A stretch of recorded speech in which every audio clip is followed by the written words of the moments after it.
Uma das grandes personagens da Bíblia é o patriarca Abraão. A ele foi dado o título de pai da fé. Abraão é um homem que experienciou o Senhor Deus em sua vida. E esta é a ação que eu proponho para nós nesses dias. Eu fico maravilhado no registro bíblico da vida e da relação desse homem com a pessoa de Deus. Uma relação que muitas vezes nós minimizamos por considerar esse ato de Deus, a intervenção dele em nossas vidas, como algo rotineiro e corriqueiro. Mas eu quero ver nessa noite, através dessa experiência de Abraão, que ele é um homem que pôde compreender o caráter de Deus em suas experiências. Uma experiência que se tornou única, a ponto dele dar um nome todo especial de Deus em sua vida. E nessa noite eu quero focar justamente nesse aspecto da experiência de Abraão em dar um nome à pessoa de Deus.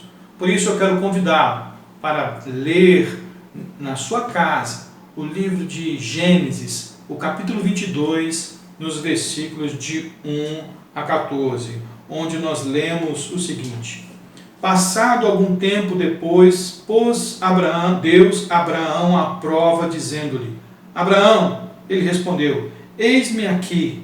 Então disse Deus: Tome seu filho, seu único filho Isaque, a quem você ama, e vá para a região de Moriá. Sacrifique-o ali como holocausto, num dos montes que lhe designarei. Na manhã seguinte, Abraão levantou-se e preparou o seu jumento. Levou consigo 2 de seus servos e Isaque, seu filho. Depois de cortar a lenha para o holocausto, partiu em direção ao lugar que Deus lhe havia indicado. No terceiro dia de viagem, Abraão olhou e viu o lugar ao longe. Disse ele a seus servos: Fiquem aqui com o jumento, enquanto eu e o rapaz vamos até lá. Depois de adorarmos, voltaremos. Abraão pegou a lenha para o holocausto e a colocou nos ombros de seu filho Isaque. E ele mesmo levou as brasas para o fogo e a faca. E caminhando os dois juntos, Isaque disse a seu pai Abraão: Meu pai. Sim, meu filho, respondeu Abraão. Isaque perguntou: As brasas e a lenha estão aqui, mas onde está o cordeiro para o holocausto? Respondeu Abraão: Deus mesmo há de prover o cordeiro para o holocausto, meu filho. Os dois continuaram a caminhar juntos. E quando chegaram ao lugar onde Deus havia indicado, Abraão construiu um altar e sobre ele arrumou a lenha. Arrumou seu filho Isaque e o colocou sobre o altar em cima da lenha. Então estendeu a mão e pegou a faca para sacrificar seu filho. Mas o anjo do Senhor o chamou do céu: Abraão, Abraão. Eis-me aqui, respondeu ele. Não toque no rapaz, disse o anjo. Não lhe faça nada. Agora sei que você teme a Deus, porque não me negou seu filho, seu único filho. Abraão ergueu os olhos e viu um carneiro preso pelos chifres no arbusto. Foi lá pegá-lo e o sacrificou como holocausto em lugar de seu filho.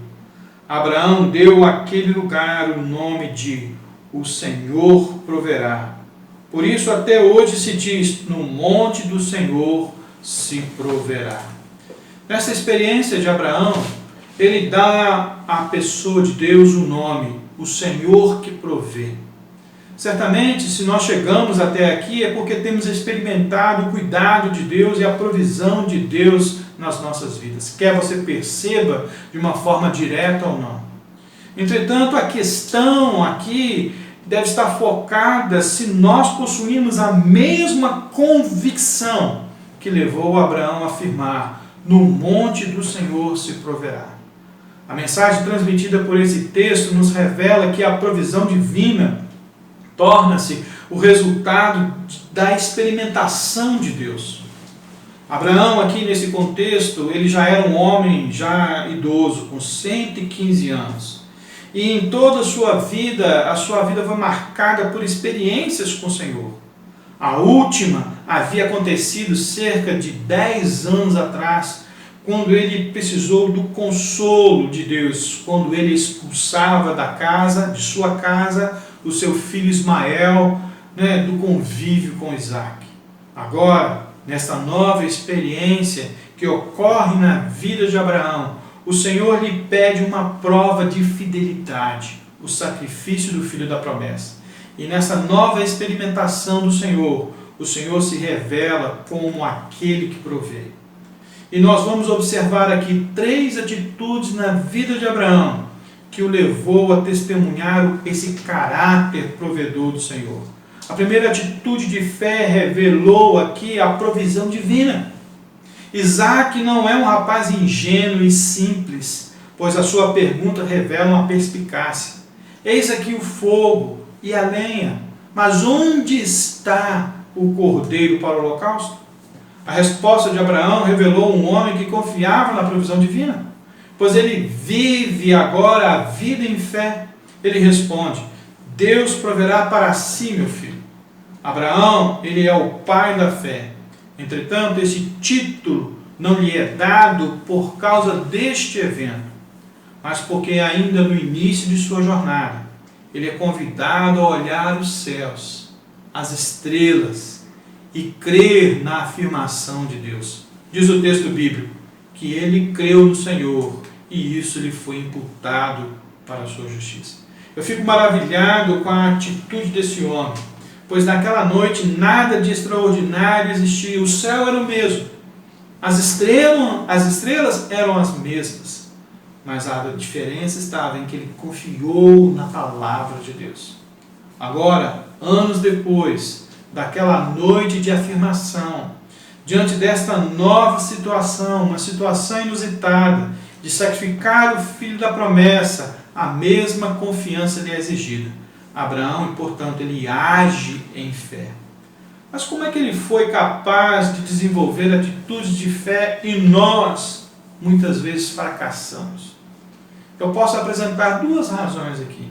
Primeiramente, que a atitude de fé de Abraão se baseou nas promessas de Deus, ou seja, naquilo que Deus disse, na afirmação de seus atos, em vez de considerar as circunstâncias.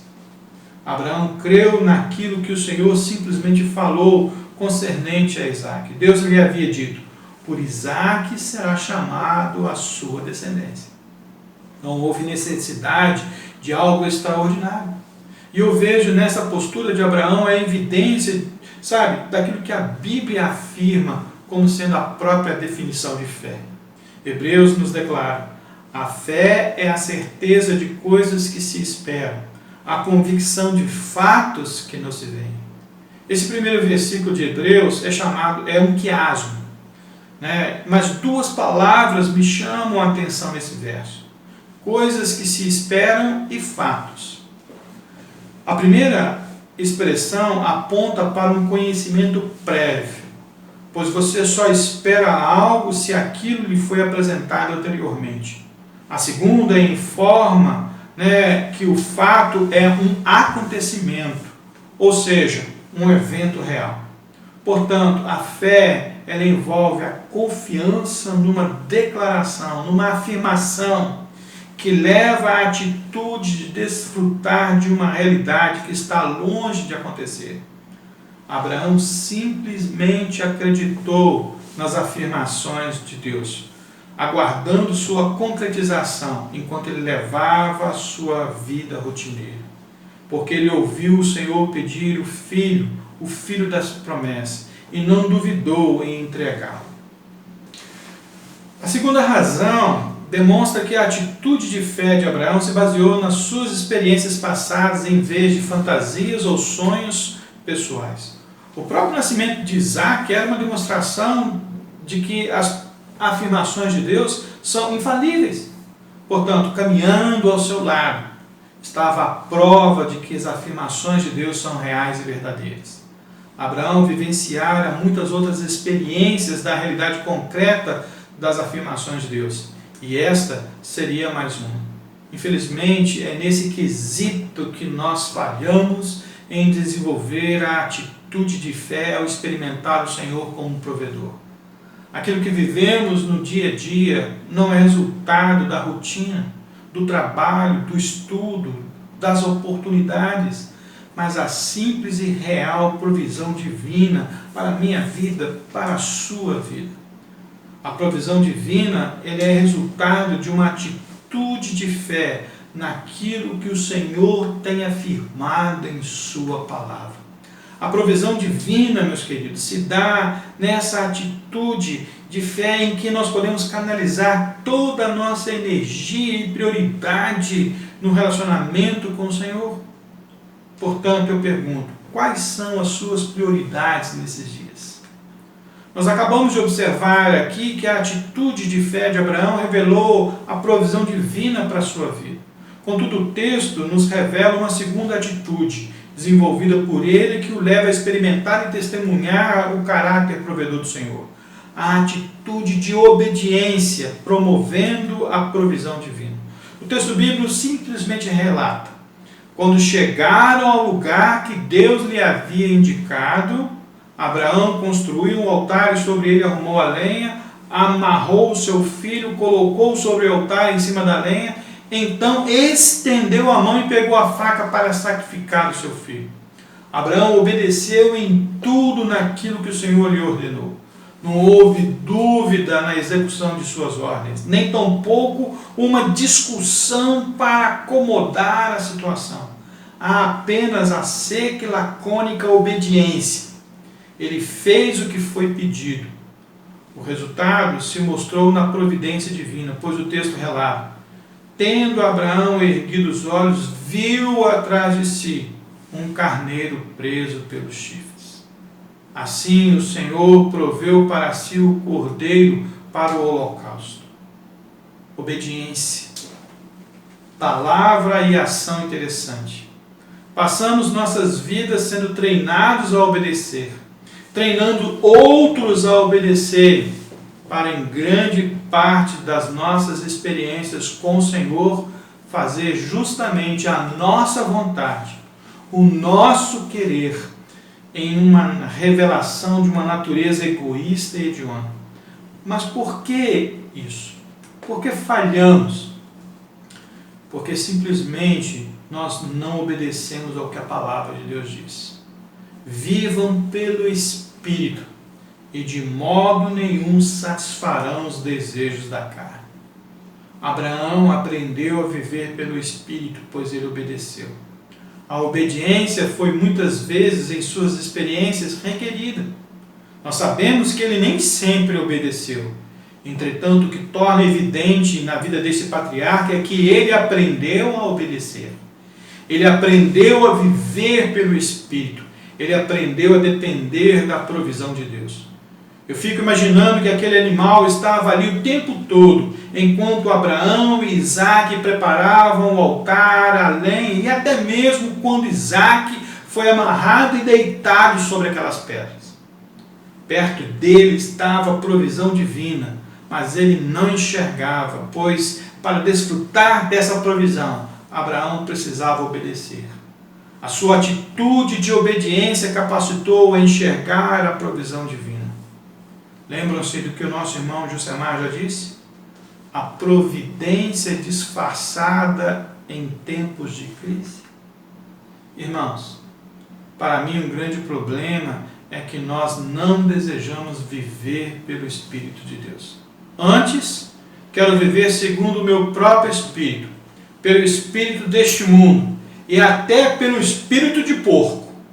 Mas o resultado é que não conseguimos enxergar a provisão de Deus na situação da nossa vida.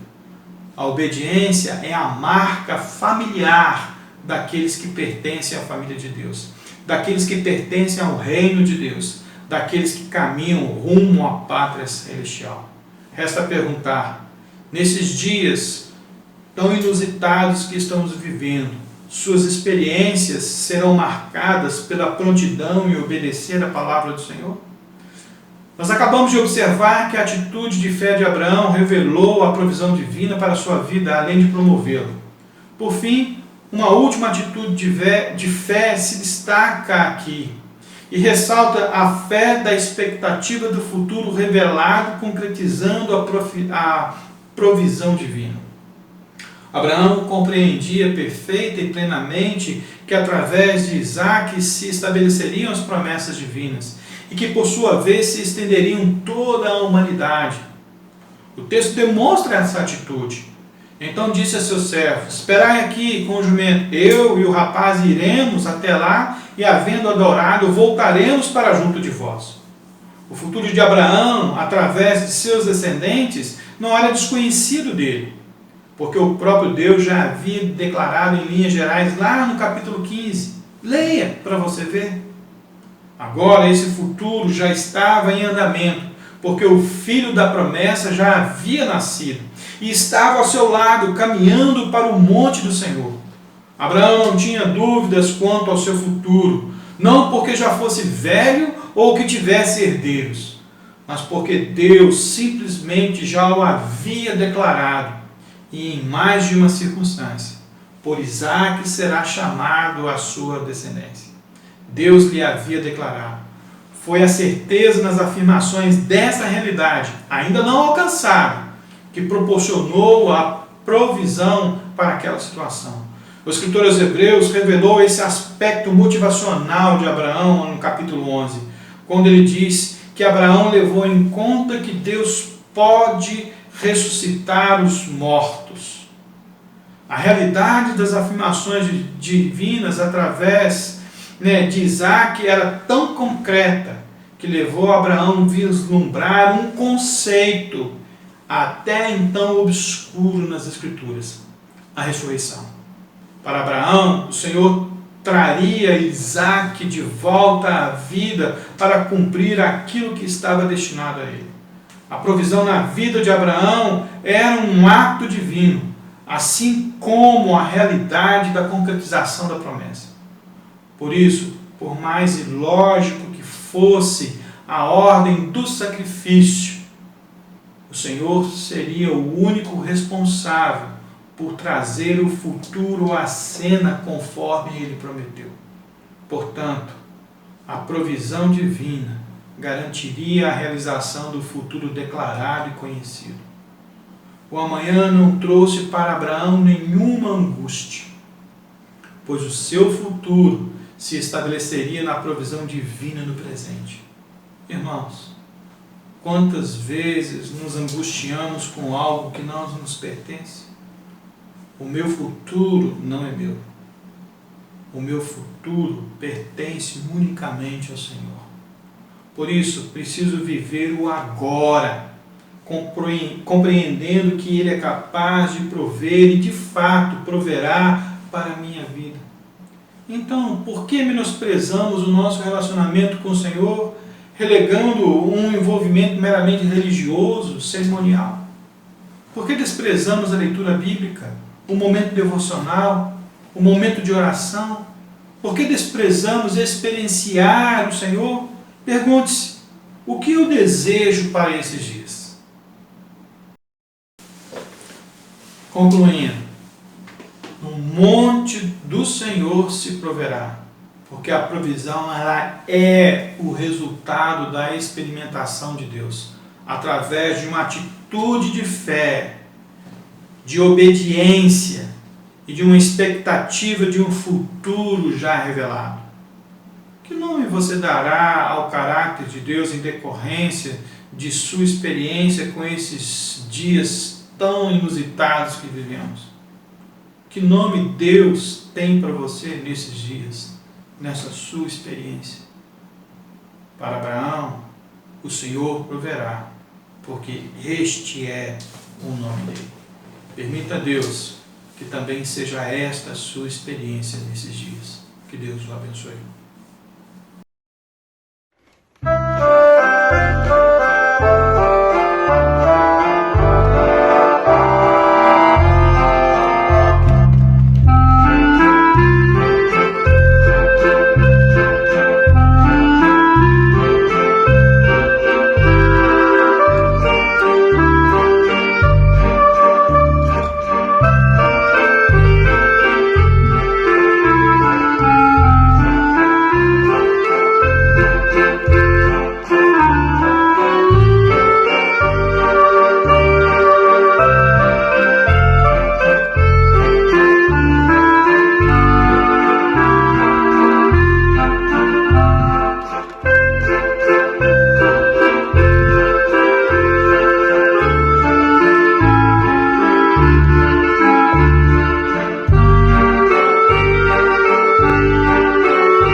estrelas vejo a sua mão, e no vento ouço a sua voz. Deus domina sobre terra e mar, tudo Ele é pra mim. Eu sei o sentido do Natal, pois na história tem o seu lugar. Cristo veio para nos salvar, tudo Ele é pra mim. Até que um dia seu amor senti, sua imensa graça recebi. Descobri então que Deus não vive longe lá no céu, sem se importar comigo, mas agora ao meu lado está. Cada dia sinto seu cuidar, ajudando-me a caminhar. Tudo Ele é pra mim. Até que um dia seu amor senti, sua imensa graça recebi. Descobri então que Deus não vive longe lá no céu, sem se importar comigo, mas agora ao meu lado está. Cada dia sinto seu cuidar, ajuda